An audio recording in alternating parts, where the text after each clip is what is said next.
అంబేద్కర్ గారు భారత రాజ్యాంగ నిర్మాత. తెల్లవారి లేస్తే ఆయన్ని స్మరిస్తాం.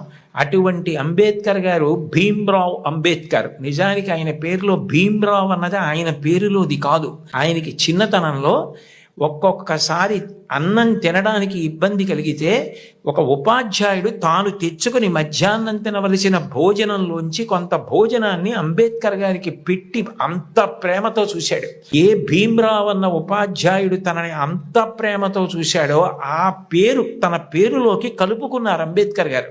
కలుపుకుని భీమ్రావ్ అంబేద్కర్ అని పెట్టుకున్నారు. మీరు కావాలంటే ఈ విషయాలు ఏపీజే అబ్దుల్ కలాం గారు ఇండామిటబుల్ స్పిరిట్ అని ఓ పుస్తకంలో ఎన్ని అద్భుత విషయాలు రాశారో అందులో ఇది కూడా ఉటంకించారు ఒకసారి ఒక సభలో. కాబట్టి గురువుని గౌరవించడం, అంబేద్కర్ గారిని గౌరవించడం అంటే అంబేద్కర్ గారు గురువుని ఎలా గౌరవించారు. గురువు పేరెత్తేటప్పటికీ ఈ దేశంలో ఎంత గౌరవాన్ని చూపించేవారు.